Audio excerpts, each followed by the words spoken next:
right now of keeping you awake for this lunch session.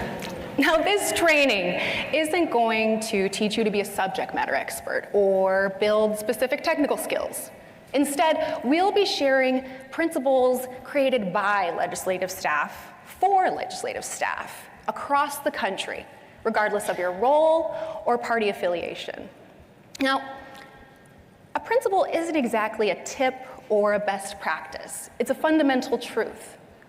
A tip or a best practice can only be relevant to your office or your legislature. For instance, how to best draft a bill or how to best use a specific software. Principles, however, can apply to any staffer anywhere in any role, regardless of their party affiliation. And principles are really core to your work as staffers because they guide your attitudes and behaviors. And they're really the foundation that effective staffing is built on. So what I'd like you to do now is get thinking about principles. Each of you has a wide range of experience from 40 years to 4 months in the legislature. I'd like you to take a moment to think about what's made you effective in your role so far. What principle have you utilized in the legislature? Take out a piece of scrap paper if you have it, your phone to type it in, or maybe just catch this thought in your mind.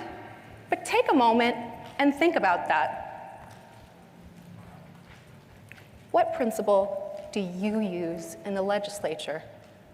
Once you've got that, tuck that piece of paper away, put your phone aside, keep that in your mind, and we'll revisit that principle when we come to the end of our session. So now that we have you thinking about principles, we're going to start with principle number 1, which is know your purpose. Research shows that when you know your purpose, your why, or what motivates you, you're more likely to stay in your role. You're more energized. You're more invested in your work. And probably one of the best known stories about purpose comes from the early 1960s, height of the Cold War, the race to the moon. And as the story goes, President John F. Kennedy visited the NASA headquarters.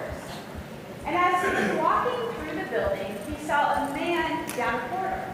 And he approached the man, a janitor, and said, "What do you do here?" And the man said, "I am putting a man on the moon." And I like sharing this story about purpose because I think it goes to show that purpose is not just reserved for those that are on the front lines or those that are at the top of the organizational chart, but purpose is for everyone. And legislatures by design are purpose-driven institutions. Their mission is for those that serve in them is to decide and deliberate on matters that affect the common good. And when we've talked to legislative staff about their purpose and their work in their legislature, they've shared a few ideas. Some share that they find purpose in helping citizens and constituents navigate the intricacies of state government. Others share their purpose of conveying complex information in a concise way, taking that really complex fiscal policy, that complex education policy, narrowing it down so legislators and other decision makers can understand it. Others share their purpose as providing high quality and reliable information to those that serve in the legislature to help facilitate the decision-making process. And others have shared, and I think most of you can relate to this, is that energy, the daily dynamic, that buzz, the high that comes when the legislature is in session. It's always new, it's always different. So I want you to think about your purpose in your legislature. And when we think about purpose, we can think about it in 2 ways. Your impact, the contributions you're making. So complete this sentence. I make a difference in my current role by blank. You can also think about your purpose as your motivation. What are the things that bring you joy in your role? So complete this sentence too. I love blank about working in my legislature. So right here, right now, you have your phone out, you have a piece of paper, something to write on, or just put in your mind. Write these sentences down. Your impact, I make a difference in my current role, fill in the blank. And my motivation, I love blank about working in my legislature. So what I want you to do here is find a neighbor, find somebody right next to you, maybe it's professional staff, your legislative staff network, and share those two statements with them. Each of you get with a partner and share your impact and your motivation. So go ahead, complete those sentences, turn to somebody, share them with each other. Go ahead. Well, I'm energized just hearing this conversation right now. And so I'm going to ask for maybe 1, 2 volunteers. Somebody's brave enough to stand up, and I'm not going to ask you to go to a microphone, but use your loudest, biggest voice to share your statements. Who is willing right here, right now, to share their impact statement with this group, as well as their motivation statement? What brings them joy? Oh, Liz, go ahead, stand up. Hi, Angela, thank you. So I would say that the impact, the way I make a difference is by modeling good decorum in the chamber. Okay, modeling good decorum in the chamber and impact. Thank you. Your contributions. What else? What motivates me, I think, is the variety of the legislature and how no 2 days are ever the same. The daily dynamic energy, what was up here. And Liz, I've done this training multiple times, and I hear that constantly. No 2 days are the same in the legislature. You never know what you're going to get, and mostly in a good way, but there's... Thank you, Liz, for doing that. Let's take one more from this side of the room. Right there, yeah. Mine, they're really the same. I think I make a difference by solving problems, and I'm motivated by problem solving. Analysts, I see some analysts in the room here to understand that as well. So what I'd ask you guys to do is, if you wrote this down on your notebook or in your phone, or just put it in your head, bring this back to your office. And what I want you to do is put it next to your computer screen, put it next to your phone, put it on your bulletin board or corkboard, put it in a place that you can see it regularly. Because I know there are moments when you work in a legislature that are difficult. They are challenging. Session can be long and hard. So when you have those moments and you're thinking, why am I here? What am I doing?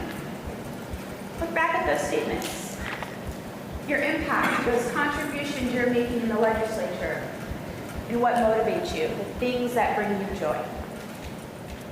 Now, this next principle, some might argue is more of a mindset than a principle. But I'll tell you, I'd push right back, because this principle is foundational to every action you undertake in the legislature. And we're talking about having respect for the institution.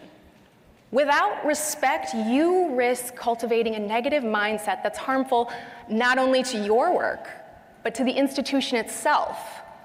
Because disrespect bleeds into everything that you do, from your work with members, to colleagues, to the public.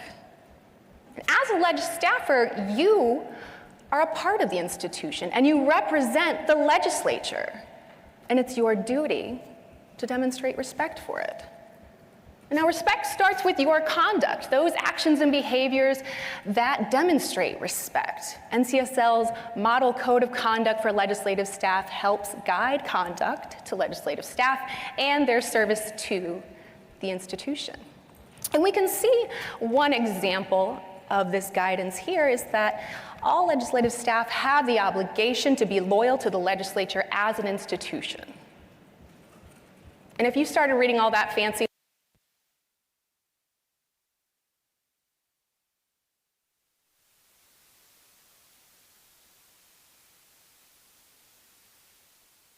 legislative branch or representative democracy conflicts with serving as a legislative staffer. So how can staff respect the institution? Well, I'm going to share some ideas from former Florida House Clerk John Phelps. Now, some of you might have known John or even worked with John during his time in the legislature. He's a former NCSL staff chair, and he also spoke at Summit back in 2000. He shared these ideas to illustrate the fact that even in the face of our ever-changing climate of the legislature, respect for the institution can still be upheld. So taking pride in your work and consistently performing at a high level, Not only because it's the right thing to do, but because a citizen that's affected by something the legislature does is going to be grateful that a staffer took the time to do a good job. Even if they never know who helped them, they may never know your name. But this might look like writing a press release or a research memo that thoroughly explains a piece of legislation.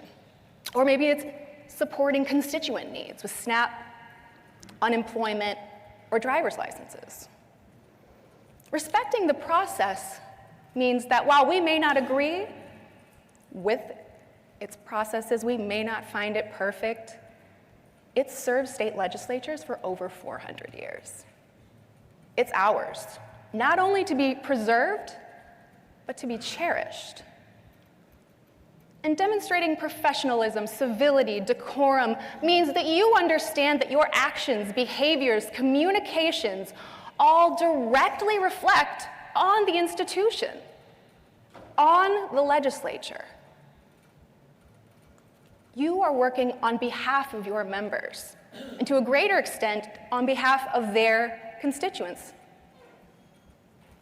Well, Sabrina Llewellyn is Arkansas Senate's Deputy Director and Assistant Secretary. She's also NCSL's incoming staff chair. She'll be taking the reins to guide legislative staff across the country before NCSL.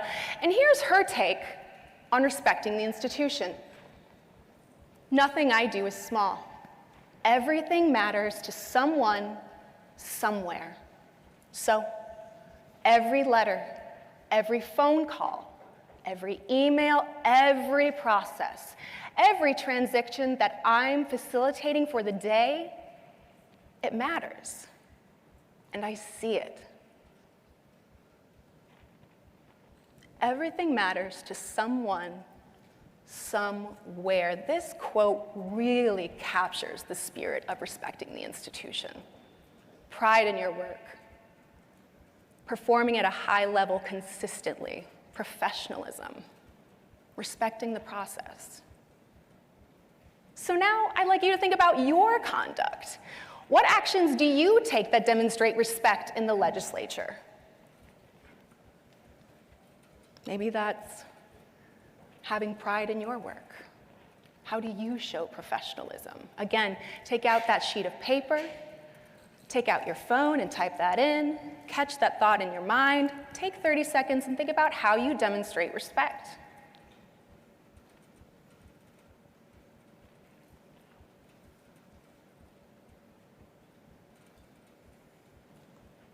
Now, like before, turn to someone new this time, just one partner, and share about your conduct. How do you demonstrate respect in the legislature? Take a moment or two. Go ahead.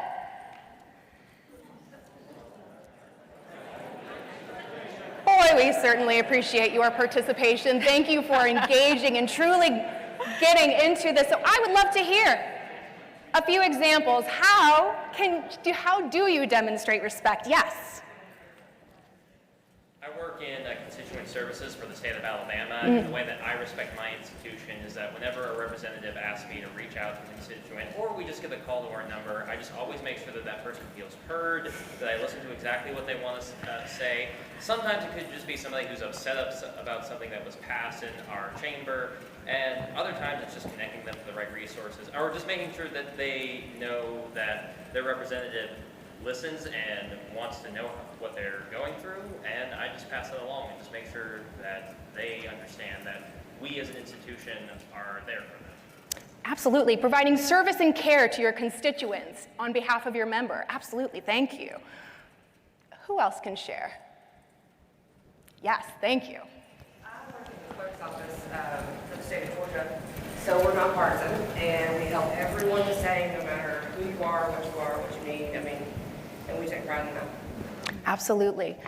Without judgment, we're here for you. Thank you. One more. Anyone from this side of the room like to share? Ooh, we'll start with, we'll rock, paper, scissors for it. You go ahead and start for us, sir. I'm from Texas, and I'm a legislative director and fiscal analyst for for a state senator, and I demonstrate respect for the legislature in the way that I treat my colleagues, members of the legislature, and the people that interact.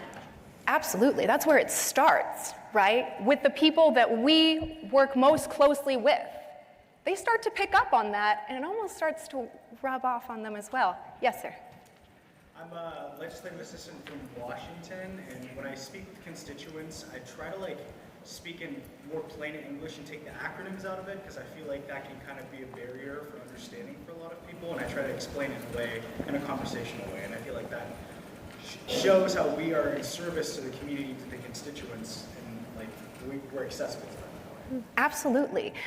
Constituents so oftentimes need that translation from legislative jargon to something that they understand. Absolutely. Thank you so much. Principle number 3, be a lifelong legislative learner, or as I like to say, the triple L. So legislatures, or as I think we all know in this room, are complex institutions. And to be effective in your role, you need to have a healthy curiosity for your work. So as one staffer said, to be effective, you must be a perpetual student of the process and the body in which you work. Another staffer shared that to be thirsty for knowledge, that helps you make you excited for the work that you're doing, and it keeps you fresh for the work as well. So what exactly is lifelong learning? Well, Kristen Griffin, she is the former Vice President of Student Services at the University of Phoenix, says that lifelong learning is the ongoing education of self. It's about creating a daily mindset and a habit to develop knowledge, to develop skills in the work that you do. And it's having a fierce desire to learn wherever, whenever, and however. So what we're going to do here today is I'm going to help you become a lifelong learner. I'm going to help you build your 3x3x3 legislative learning plan. First thing to do is pick 3 legislative learning goals. And when I say legislative learning goals, I'm talking about maybe there's a process. Maybe you saw something in committee or on the floor that happened that you're not quite sure about. How did that happen? What was the rule? What's the history of the rule? Pick something maybe around it's the process that you want to learn more about. Or maybe it's a skill you want to develop. Maybe it's really getting a handle on writing so that you can really focus on writing concise press releases, concise research memos, maybe concise letters to constituents. Or maybe it's, I want to learn how to speak effectively in public so that when I'm asked questions, I can feel confident in the answers I give and feel confident in being around other people when I speak. So pick 3 legislative learning goals. Pick 3 goals that you want to develop. It could be a knowledge that I talked about, just a few examples, or it could be a skill you want to further develop and learn. So I think you guys have that. I saw some folks have their notepads out or their phones out or put it in their head. So what I want you to do now is to get in a group. So you've been sharing with another person. Go ahead and expand that group out. And I want to get you to get in a group of 4 people. You with 3 other people. Make sense? Group of 4. And when you get in that group of 4, I want each of you in that group to share your 3 legislative learning goals, okay? So don't be shy.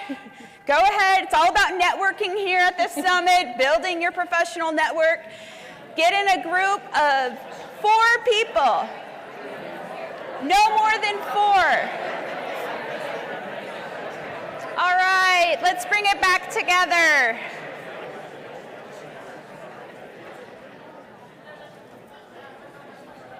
Thank you for sharing your goals. Thank you for some of you moving and getting to know maybe somebody you didn't know and taking that chance to share your goals. That's a pretty vulnerable place to be. To think about something you want to learn, a knowledge or a skill, and to put that out there, right? It's easy to write it on paper, or you can put it in your head. It's harder to share it. So thank you for doing that. I'll share the reasoning in a little bit. So when you set a goal, you have to think about when you're going to start that goal and when you might like to complete that goal. So the 3 goals you put forward here that you shared with, I'll call them your accountability group now. You're going to start those goals next Monday, August 21st, right? I'm going to make the assumption that most of you are going back to your home states next Thursday. You'll probably take the long weekend. I'm going to give you the long weekend on the goals, but you're going to start them Monday, August 21st, and you're going to have 3 months to complete those 3 goals that you put forward for yourself. So you're going to achieve that goal. Hopefully you'll feel like you've expanded your knowledge base, or you've developed a skill you didn't have or you really wanted to work on by the time Thanksgiving rolls around, by the time November 21st rolls around. So what did I do here? I helped you create your 3x3x3 legislative learning plan. I put that up there. But this actually comes from McKinsey & Company. McKinsey is a consulting firm, and they talk about this 3x3x3 approach for intentional learning, because McKinsey thinks that an organization should create a place where there's intentional learning, where there's lifelong learning happening. And it's the organization's responsibility to create lifelong learners. Yes, that's important, but it's also that individual's responsibility to become a lifelong learner as well. So kudos to your legislature for sending you to the summit, and thank you so much for attending this session and all the other sessions to expand your knowledge, develop your skill. So this 3x3 approach, you see someone on the screen, they talk about in order to become a lifelong learner and create the daily mindset and the daily habit of learning, you have to set 3 goals. And you guys just did that now, 3 legislative learning goals you put forward. And McKinsey says 3 is the Goldilocks approach, because if you pick 1 or 2, you're going to narrow yourself and limit opportunities for impact. And if you pick more than 3, you just can't focus. It's just too much. So 3 goals at a time. The next part of that is you're going to give yourself 3 months to complete those goals, to complete your learning or expand your knowledge. What McKinsey says is 3 months gives you a runway. It gives you an opportunity to, if you want to expand your knowledge base, if that's on a process, for example, you can really understand that process, maybe talk to an expert in your legislature, maybe get the history, maybe do the research so you can put it in your own brain.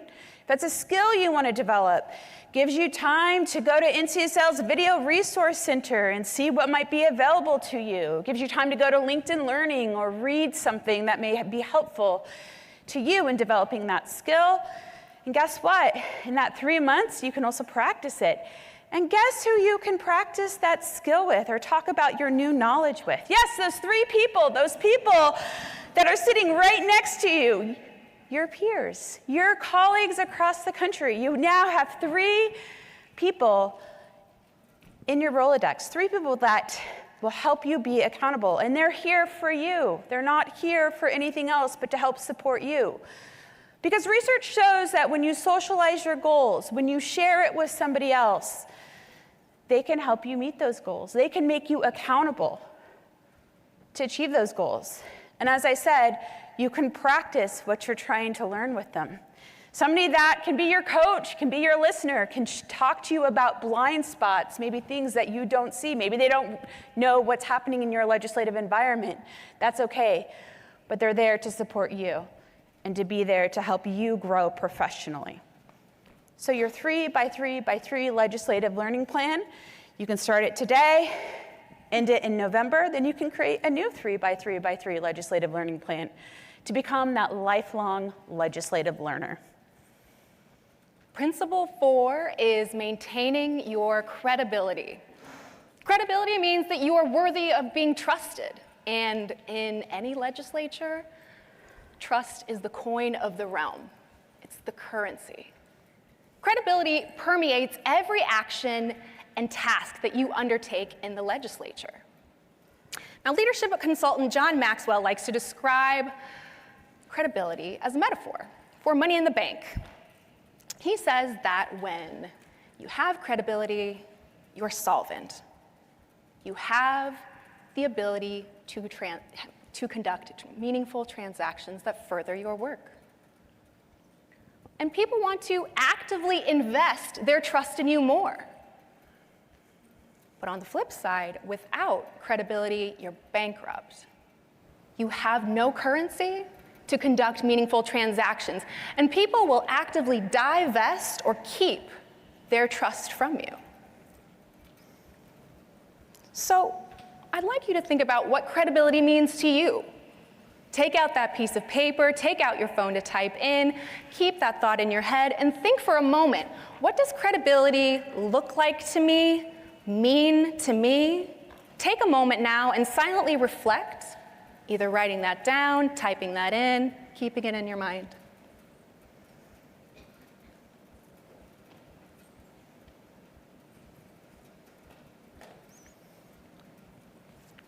And now I like to share these out, but before you do, I'd like you to take that meaning and boil it down to one word.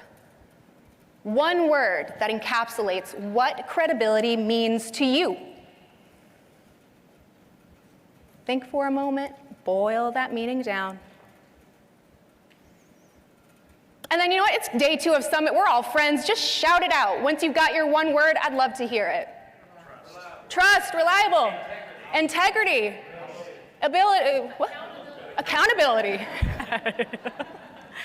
Absolutely, thank you. Well, here are some common words that are also used to describe credibility, and a lot of them we heard: reliability, integrity.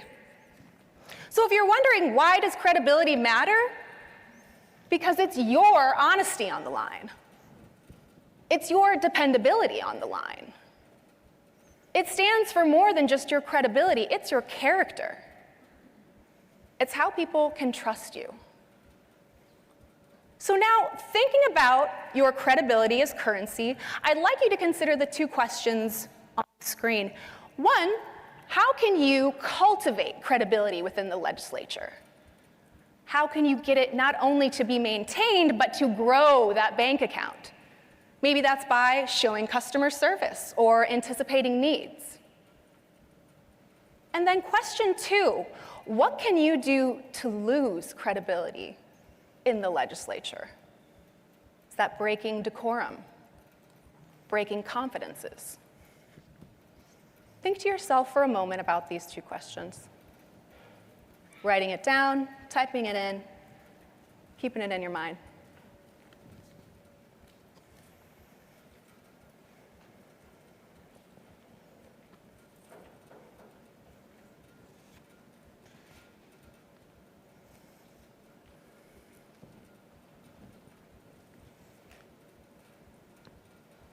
All right, let's start with question 1.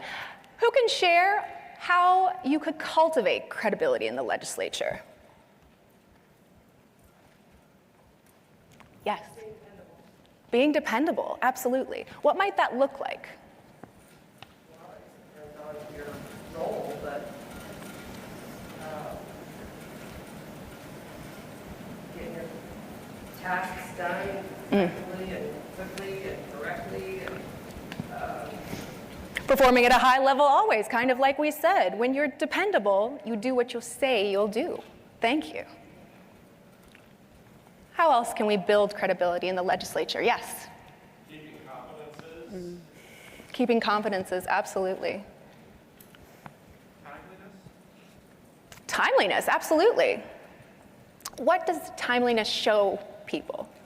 Well, I mean, remember asking for information and you don't get it to them in a timely manner by the time you do that, Absolutely. There's a lot of reasons why timely response is incredibly helpful. It makes someone feel acknowledged. It lets them know that you're there for them.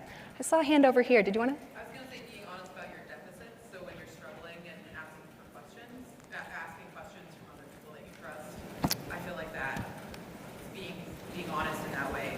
Absolutely. That's self-awareness, right? We have to know ourselves and be honest and transparent. People can't read our minds. Yes? Humility. Admit when you are wrong. That builds trust. When you can be, again, self-aware. Sir, did you have one? This one might seem too easy, but I think it's crucial coming out of the pandemic. Being seen, being available. I think it's easy to retreat into your office or not get out and be, that face-to-face contact. I think that builds credibility. They see you're seen. It's a physical presence, right? Your presence. Thank you very much. Let's do it on the other side now. How can we lose credibility in the legislature? That bank account is drained, yes. So I'm nonpartisan fiscal staff, so you need to treat requests from both parties or even within the party members that you may like or like less than the other. You need to treat them all equally. If you don't, they're going to see the difference, and that could cost you your credibility. So equally among the members, regardless of their party. Or even just personality, how you might feel about them, right? Or how they treat you. That's a really great point. You need to treat all their requests equally. Being truly impartial, right? With, yes, sir.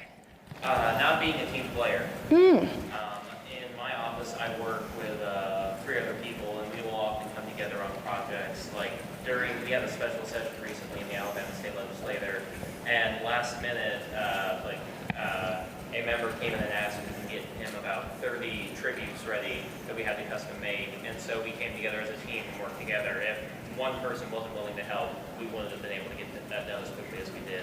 Absolutely, that teamwork piece, because so much of being a team is trusting each other. Absolutely. One more. Yes. Deceptive or dishonest is a great way. Deceptive or dishonest, why? Yeah, absolutely, absolutely. Thank you so much. All right, principle number 5, just for those that may be looking at your watch, don't worry, we're coming to the near end of this time, this training, our time with you. So if you'll remember, just asked you to pick a principle at the very beginning, to think about a foundational truth, something that you've utilized in your role, regardless if you've been in the legislature for 4 months or 40 years, that has helped you be effective. So here's the time. Pull it out. If you wrote it on a piece of paper, pull that paper out. If you put it in your phone, pull that out, or recall it if you just put it in your brain. What I want you to do is in that group, now in your accountability group, the people that are going to help you meet your goals and be effective, share that principle. And I want everybody in the group to share the principle, your own principle, and share why. We always want to know why. But then after everybody shares their principle, then as a group, I want you to pick one principle that the group can agree to.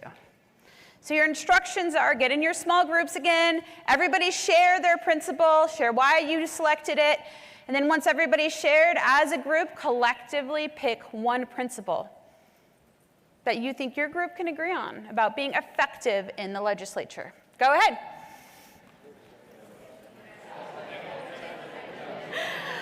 All right, let's come back together. So no surprise here, we're gonna ask you to share out. And we've spent 45 minutes together. I feel like we're old friends here. And I could ask you to raise your hand and for volunteers, but I'm not gonna do that this time. I think I know enough people in the room that I might just call on people at this point. Beware. Michael, what'd you guys talk about? Service over self, that you're serving the institution. It's not about you. It's about serving those members, the state, the citizens of that state to support that institution. Thank you. And I'm going to call on you. I told you. Joe's the spokesperson. Joe. Does he? Joe, let's hear from you. Three of us had integrity and honesty as our principles. We thought that was just important for credibility to keep that. Yeah. Integrity, what you do when no one's looking, to really put that foremost of what you do in service and being effective in your role in the legislature. Rich. I know, I just was looking in that direction. I think we had very similar, we didn't say service ourselves, we just said take your ego out. It's not about you, it's about the institution. And it may, goes back to the institution. It may feel like it's about you, but it's really about in service. Service above self in terms of the institution as well. Back here, this back corner, I see two people. Andrea, I'm going to call on you. The distinction, the loyalty, the service, Sting.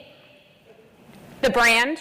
Spoken like a communications director here of what Andrea is, staying true to the brand. Yeah, it's about service to that in terms. What wasn't shared? That if now I will stop calling on people and I'll let volunteers. What else might you like to share that wasn't shared with what we talked about or in the space? Yeah. We said this, in addition to everything else we're talking about, it's important to also make it fun. Oh. Right? It's easy to lose track of that. To make it fun. No surprise, Natalie sitting here. I know I've worked with you a lot, always makes it fun. But yeah, to have fun in doing the work that you do. And that goes back to the joy. What motivates you, that joy as well. Over here, I think I had a volunteer. Yes? No? But we'll hear from you. You've been volunteered. Accountability, yeah. To the people that serve in that legislature, to who your constituents are that may be legislators, if you're maybe working directly for a legislator, it's them and the people that they represent. Absolutely. Eric?